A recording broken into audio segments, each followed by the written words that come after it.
going on, everybody? Len Hargrave here, Len Hargrave Fishing. This is episode 6 of the Nitro 2000 DC rebuild. Let's go. So tonight, I'm going to work on pulling some electrical stuff. I got to pull the trim gauge and get a new trim gauge, see how the wiring is on that. I'm going to pull the fuel gauge and follow the wires to see how to get my fuel gauge working again. I'm going to look into the bilge pump. It works automatically when the water fills up and triggers the pump, but the switch does not work, so it's got to be a wiring thing with the switch. So tonight I'm going to do those 3 things. Once I get everything tore apart and kind of get labeled and looked at, go over everything, maybe I'll continue to try to clean up this fiberglass a little bit or inside some of the compartments, the back battery compartment or whatever. So I'm going to move straight to the trim gauge, see how that works, and either try to fix the one I currently have or pull it. That way later on I can get a new trim gauge and get it installed in the boat. So here's the trim gauge right here, the first one on the left, up, down, trim, whatever. You guys should know what a trim gauge looks like. As you can tell, it is all the way down. The trim is not all the way down. And as you can hear in the back, it is not moving anywhere. But the light works and it's getting power to at least the light bulb. So I'm going to dig in here and see if I can't get it pulled out. Maybe see if I can't twist this needle manually inside and get it set back up. And I'll probably have to jump online and see how to reconfigure the gauge. If not, I'll take the whole thing out and get a new one at Gander Outdoors. Alright, so I'm down here underneath the console. You can see console. The gauge is over here. So I got it loosened up. So this bracket holds it in place off the back. There's going to be 2 nuts holding the black wire. So black wire goes to the center. So the black wire goes to the center one right here. And that's where the 2 nuts are, and that's where the cross member goes. And then you have one here on the right, one here in the bottom center, and then you have this guy. So blue, purple, and then brown. So what I'm going to take each wire off. I'm just going to use a piece of masking tape and label which peg it goes on for the new gauge, if I need a new gauge. And then I'll also take a picture of this so I have 2 references.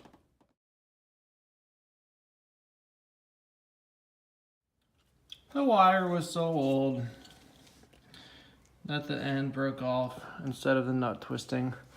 So when I put the new one on, you guys will all get to see how to put a new one of these on.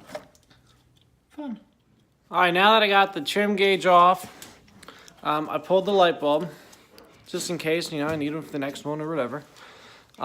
It's pretty much closed, like the whole system's closed. So there's not going to be any fixing it. So I'll go to Gander Outdoors at some point and pick up a new one. They're like 20, 22 bucks. But a trim gauge is pretty necessary to run. So now I'm going to go ahead and do the same thing to the fuel gauge. So the fuel gauge is right here on your master switch panel right here. As you can see, the needle's way up here on the left.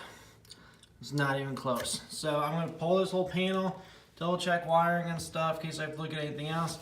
I know this voltmeter works.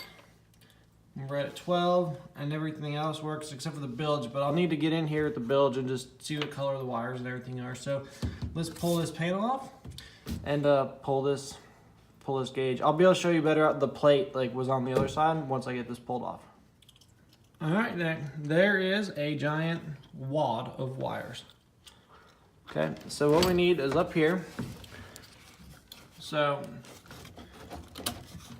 I'll pull that one off first.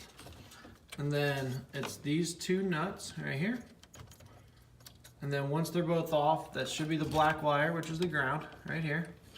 Once they're off, this plate will just slide out. And then the control pulls right through the front right here. So I pulled all the nuts. This pops right off. Set that there. And then this will just slide right out once I undo these 2 wires. And then just like on this one, it shows you the release label. I imagine G's ground and whatever else. So I'm just putting the letter on each wire as it comes off. And then I'll hold on to these until a new one comes so I can figure out if the new one's different, how to wire it up. All right, now that I got both those gauges off, I'm gonna have to go to Gander Outdoors and pick up 2 new gauges. The good thing about Gander Outdoors is they have a ton of stuff to redo your boat. So they have both gauges in stock. It's gonna be about $40 to $45. I'm a Good Sam member, so like I get 10% off whatever, so it's basically just the tax. So it's gonna be like $40 some, it's like $20 some a piece. So once I get them in, hopefully it's easy to calibrate. Hopefully the sensor and the fuel tank's good, and it just picks it up off of the off of that.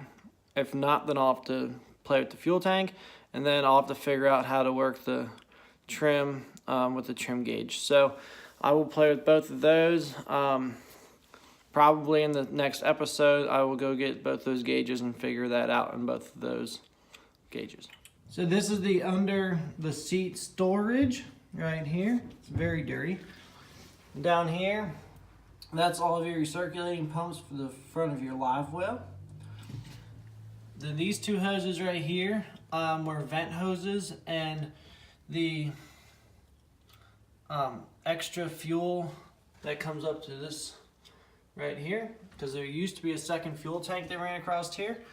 But that got taken out years ago, the original owner said. I mean, this fuel tank is still massive and still runs all the way across, and I should have no issue with the size of the fuel tank without the second tank, but with only having 1 tank is one reason I have to make sure I get the fuel gauge fixed.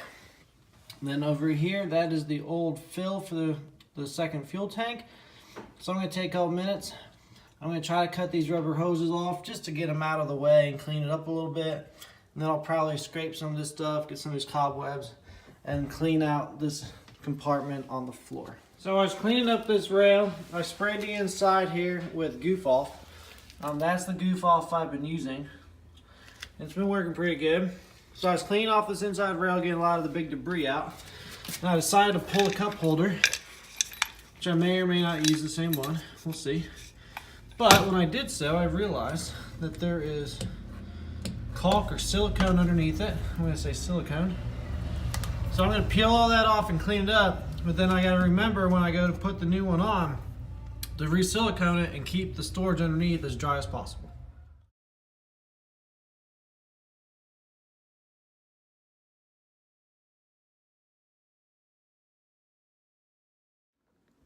So I wiped it out once, scraped it out a little bit, got a lot of dirt out of it. I now have a whole bunch of Goof Off just soaking in there. I'm then going to take a wire brush. I'm going to scrub it down even better. I want to get this as clean as possible. When I'm done with this boat, I want it to be like brand new off factory floor, clean. So right now I'm just scrubbing and scrubbing and scrubbing to get this thing as clean as physically possible. So here is a photo of the finished storage underneath the seat.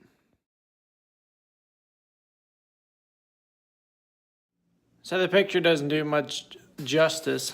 My one light is over there and the thing is over here, and it has a lot of shadows, and even the flash doesn't really work. But all the dirt's out. The fiberglass seems stained, so I don't think I get it any cleaner than what it is. So I'm gonna let it go for now. I got those hoses out, which is awesome. They were just there. I mean, they're not in the way or anything, but the tank's not going back in, so there's really no need to have just random hoses sitting there. So I guess way to speed, I don't know, whatever. It's gone. It was bugging me, so OCD kicked in, and it's taken care of. So the hoses are out. Most of the dirt's cleaned up from underneath the seat, which is good. And we're just gonna do a lap around the boat, I guess, and we'll see what I can find to do next. So one thing I've noticed, I gotta do something with this right here, because I want to do this extension, but I want to block it off so that way everything in here is waterproof. Now, also to go with that, that's gonna be like a whole video at some point, and I'm gonna seal it before I lay the carpet. But there's these little creases on all 4 corners. These back two are the worst ones. So I gotta figure out how to close these gaps here, and then what to do here where this wood is. Whether I keep the wood there or whatever. I know I'm gonna bring the carpet across and up, and then I'll carpet the top and the lid and everything. But if you guys have any suggestions for how to close this extension and make it as waterproof as possible, please, in the comments down there, please drop some comments and drop some ideas or things that you have done with your nitros. And I will look into them and maybe even try to contact you and see how you did it or know that it's done or whatever. So yeah, drop some comments, because that's gonna be a whole project that needs done before the carpet is laid. So the video is right around 10 minutes or so. I got a lot of cleaning done underneath the seats, which is good. This boat just needs a lot of cleaning. I'm trying not to just film like a bunch of cleaning videos. I have been doing some work here and there off camera, just to like not bore you all. So at least tonight I got the gauges pulled, under the seats cleaned. If you have any tips on that extension, let me know, and how to seal that off and get that all set up. So for tonight and for this episode, episode 6 of the 2000 DC rebuild, it's gonna call it quits. So thank you guys all for watching. I'm gonna head back to the house and do some work for a new sponsor I just signed. That video will drop probably Monday night on a brand new product that I'm working on, and other product development for the company, for new products coming out. I'm very excited about it. If you jump on my Facebook or follow my Facebook, it's MGM Coal Tags. Super excited. So I'm going to go do some promo videos, some promo photos and things like that, and get ready for a big launch of a promotion video on Monday after I test the product. Tournament test the product on Sunday on a tournament with Rob Bidnick on the Potomac River. So that's what's going on right now. I should be back in the garage either Monday or Tuesday, just continuing to clean this boat and get ready. Maybe I can get out and get the new gauges in and dialed in for episode 7. And if not, then we'll do something else in episode 7. So thank you guys. Please subscribe to the page. I need as many subscribers as I can get. Jump over to my Facebook, Len Hargrave Fishing. Like the page. It is growing like no tomorrow. I'm so thankful for everyone who's following along with me. And leave comments. I'm just flying by the seat of my pants, guys, making these videos. So leave comments and things you want to see. If you have this boat, or if you're looking to purchase this boat, let me know. I can give you as much information as I know about it. I haven't owned it very long, but I've kind of learned the ins and outs of it from tearing it apart. So let me know, and I'm just so thankful for everyone who follows and supports me in this journey.